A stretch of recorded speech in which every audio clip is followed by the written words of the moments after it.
Proverbs 6:26. For by means of a whorish woman, a man is brought to a piece of bread, and an adulteress will hunt for the precious life. Call halal Yahweh Bashem Abishai Bashem Wakakwadash. Double honors unto the apostles and the elders. Salutations to all my fellow laborers doing this work in truth and sincerity, risking their lives and their freedom to do so now more so than ever. To the scattered elect that are scattered around the four corners of the earth, that be like unto the speckled bird, the Israelite foreigners, and to the Akwaf that are listening and learning. To you I say Shalom. This is your brother Malcolm from the branch of the Great Millstone here in Chicago, coming at you with another lesson in truth.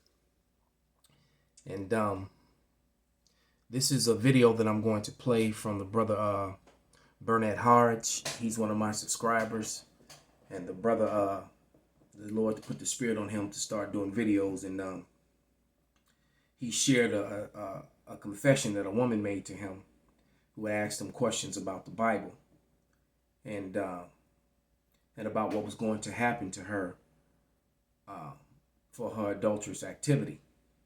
And it's a heavy story, and I can never repeat it the way he told it. All right, so without any further ado, we're just going to jump right into that video and allow the brother to tell this story. All right, and now I'm going to add a couple scriptures to it, and we'll go from there. All right, but but this system will destroy the man in most cases, regardless of what the woman does. So in situations like you're about to hear, the woman still gets the house, the car, child support, alimony, and all that.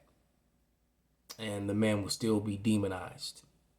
All right, or left in a poorhouse to pay absurd amounts of child support, which isn't legal, by the way. You know, it's called Title 4D, and it's done under the color of law, and they violate a tremendous amount of civil rights in order to enforce it. But that's another story. But let's get to it.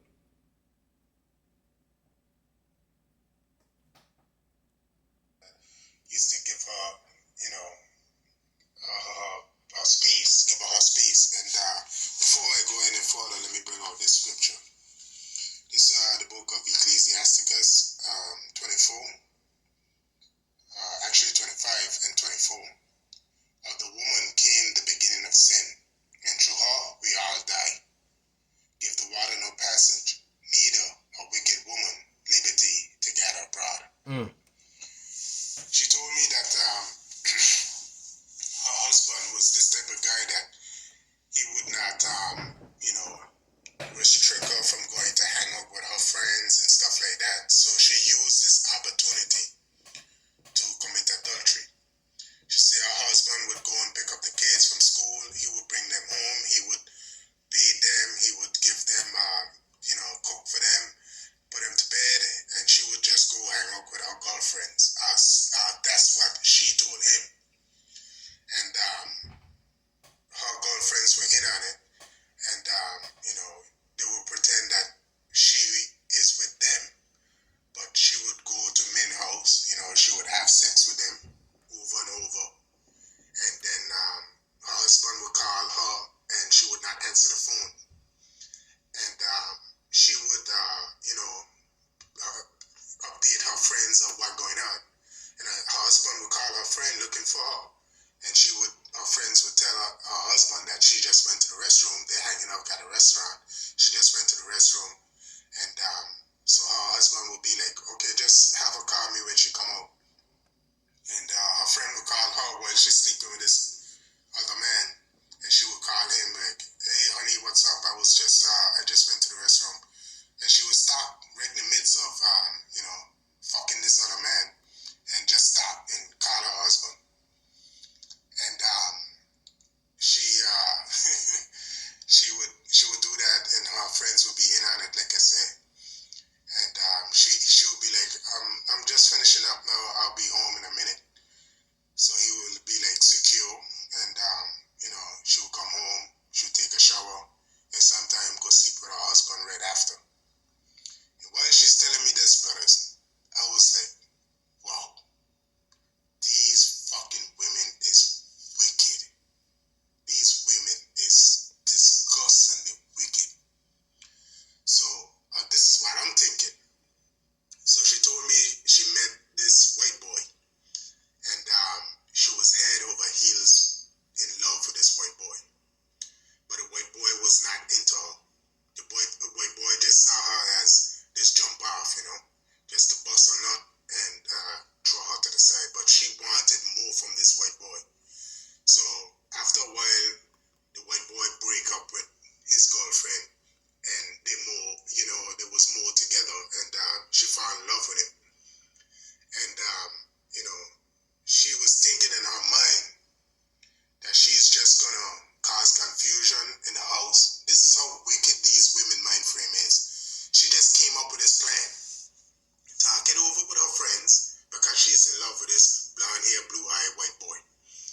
And she was gonna cause confusion in the house. Come home and be upset and throw shit across the room and not give her husband any sex. And she was gonna do all these things just to break up with her husband. So she can go and marry this white boy. And I'm listening to this, brothers, and I'm like my soul was like turning from even listening to the bitch. And she told me the white boy after a while link up with this white woman, and things didn't go as planned, and she didn't go through with breaking up with her husband to get with this white boy. So after a while, she said that a spirit come on her. This feeling came over her way. She just had to confess to her husband because she felt so guilty what she was doing to him. So she confessed to her husband, and her husband, cried. She said he cried. Her husband, she told me, was from Puerto Rico, and he turned blood red and started to cry like a real passionate cry. And she said he was crying for weeks, just crying. And she said that her heart was so damaged, and I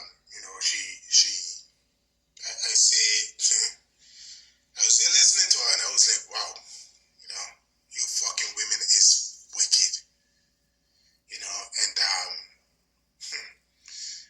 she started there talking, and she told me eventually he just one day didn't show up. She came home, all his clothes were gone, everything was gone, and he left and just went. And now he's with different women, a different woman, and now she feel like she want her husband back, and she wanted to talk to me because I know the Bible, and she said right now she don't have the feeling to speak to no man. She don't have the feeling to have sex with no man, and she just want to know what is going to happen to her. I say, so after she was finished, I told her, you're going to be put to death.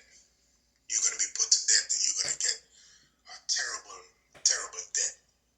So I read it. So you know what? And he's right. The chances of her coming back from that are slim to none. Not saying that it's not possible, but it's slim to none. All right, and it like you said, her husband was seems that he was an Ephraimite. This particular funny. You see the one cat down there, with his mouth all around the sausage, and all the other sausages waiting their turn. But let's go right to the scriptures. And this is also Proverbs, 30th chapter and the 20th verse, and it reads, "Such is the way of an adulterous woman. She eateth and wipeth her mouth, and saith, I have done no wickedness," because they expect this after all that. All right? They expect this after all that, and to be treated some kind of way on top of that, as if they actually deserve that. See, this Western society has really screwed and turned things upside down. And there's a horrible judgment that's upon America right now. So many people died. Lots of people died in the fires out west. Lots of property was destroyed. And then you just recently had the storm of God, all right? The storm of Yahweh that just hit the south and the east coast and destroyed a lot of property and people. A lot of people died up in Connecticut, New York, and Jersey. A lot of destruction. Plus the economies and the draconian law that's coming down because of all these falsehoods being pushed as truth. All right. But this is Leviticus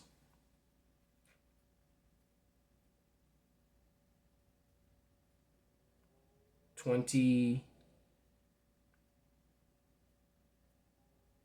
and I'm gonna start at verse 10.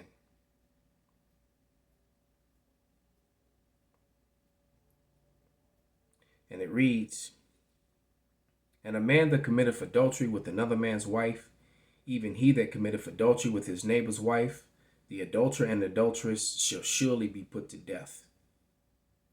And the man that lieth with his father's wife has uncovered his father's nakedness. Both of them shall surely be put to death. Their blood shall be upon them." So adultery is a very serious thing. All right. And if a man lie with his daughter-in-law, and I read those because this kind of wickedness happened among the heathen and even among Israel. All right. And if a man lie with his daughter-in-law, both of them surely shall be put to death. They have wrought confusion. Their blood shall be upon them. Because what happens if you go and lie with your son's wife, all right, and your son already has a child with that woman, and then now you get her pregnant? So that's going to be a lot of confusion because what's the relationship between your child and your son's child that came out of the same woman? See, that's madness. All right.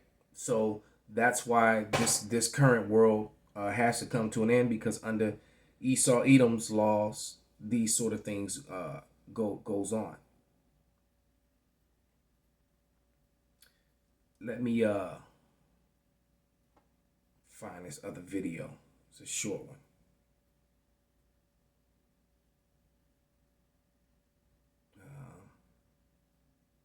Yeah, because the Western woman, all right, after all this, mind what the kitty's doing, I don't know what they expect. This is madness. But here we go. I feel like I've given so many blowjobs in past relationships. There should be rollover blowjobs in relationships, like there are rollover minutes with T-Mobile. Like, I want to go up to my current boyfriend and be like, babe, I love you so much, but you have no idea how much head I give my ex. Like, doesn't that count towards us? Now, how the fuck does that count toward him? All right? Because you got the DNA of, all these sausages attached to your brainstem. All right? And this is how, a man could have a child with a woman and then be like, that can't be my baby. It looks nothing like me.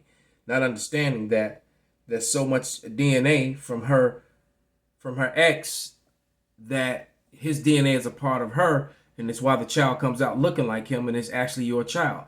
That's confusion. But this is what feminism has brought you.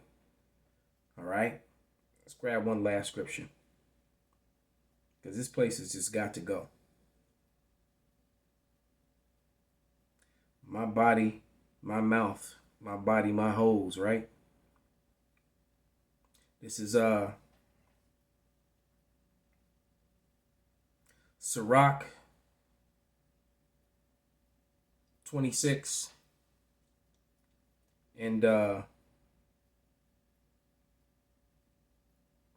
start at verse 8. All right. And it reads, A drunken woman in a gather abroad causeth great anger, and she will not cover her shame. The whoredom of a woman may be known in her haughty looks and eyelids. If thy daughter be shameless, keep her straitly, lest she abuse herself through overmuch liberty. I can only imagine this girl with the haughty eyes, the embarrassment, the shame that is upon her father, her mother, her uncles, her family members. All right? We'll jump down to verse 12. She will open her mouth as a thirsty traveler when he have found a fountain, and drink of every water near her. By every hedge will she sit down and open her quiver against every arrow. And see, I keep saying, as this society begins to fall, those of you who have enjoyed the carousel, see, there's going to be no 911 and no services and no one coming to help you. The day's coming where the carousel was going to ride you with extreme malice and prejudice. All right? And you're going to be forced to drink all the waters. Call hello, Yahweh Bashim, I was shy about Shimba Kakwadash. Wa Ababa Ball. Shalom, Kwam Yasharala.